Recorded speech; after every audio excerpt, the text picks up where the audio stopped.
আমার এই পিৎজাটা আপনারা এত বেশি পছন্দ করেন, অনেকবার করে দেখিয়েছি, তারপরও বারবার রিকোয়েস্ট এসেছে। তো আমি রিকোয়েস্ট কি না রেখে ফেলতে পারি? সবাই বলেন, আপু তোমার রান্না অনেক ইজি, তোমার রান্না ফলো করে রান্না করি পারফেক্ট হয়।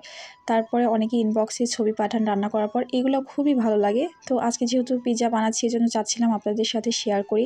তো ফ্রিজিং করা ছিল চিজ আর মুরগির মাংস, সেটাকে ভিজতে দিলাম যাতে নর্মাল হয়। আর এদিকে কিভাবে আমি পিৎজা বানাচ্ছি আপনাদের সাথে শেয়ার করি। এখানে আমি কুসুম গরম পানি নিয়েছি, তার মধ্যে হাত চুবালে হাতটা পুড়ে যাচ্ছে না। তারপরে 1 চামচের মতো ইস্ট আর 1 চামচের মতো চিনি দিয়ে দিচ্ছি। অনেকে বলতে পারেন যে আমি আন্দাজে দিচ্ছি অথচ মেজারমেন্ট বলছি। আসলে আমি আন্দাজ দিলেই একদম পারফেক্ট হয় এবং সেটা হচ্ছে দিতে দিতে অভ্যস্ত হয়ে গেছি। তো এটাকে 10 মিনিটের জন্য একটা সাইডে রেখে দিচ্ছি। তারপরে আমি হচ্ছে 10 মিনিট পর ফিরে আসলাম। তারপর 1 কাপের মতো ময়দা নিলাম। অ্যাকচুয়ালি আমি আটা নিয়েছি, আপনারা চাইলে ময়দা নিতে পারবেন।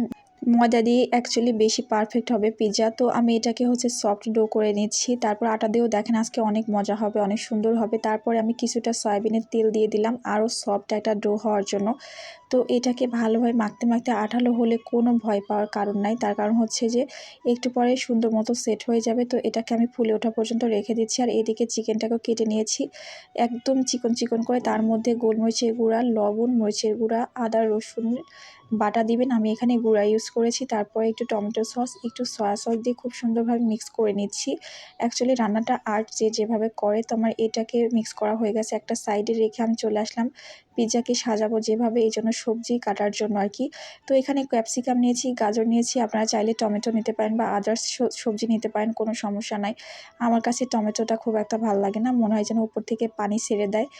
তো যাই হোক, সবজি কাটা শেষ। তারপর আমি মেরিনেট করা চিকেনটাকে এখন ভাজতে চলে আসলাম। তো এখন আমার চিকেনটাও কিন্তু অলমোস্ট ভাজা শেষ, আমি তুলে নিচ্ছি। আর একদমই কিন্তু সিদ্ধ হয়ে গেছে, দেখতেও কিন্তু ইয়াম্মি লাগছে।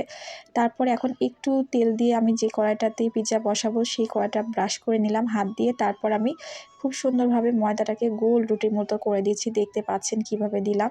তারপর একটা কাঁটা চামচের সাহায্যে খুব খুব সুন্দর করে আর কি আমি একটু কেটে কেটে দিচ্ছি, কেটে না মানে ছিদ্র করে দিচ্ছি। তারপরে এখানে দিলাম হচ্ছে টমেটো সস, একটু সুন্দর করে আমি কিভাবে দিচ্ছি আসলে আপনারা দেখতে পাচ্ছেন, অনেকে এটা মানে বানান আর কি বাসায়।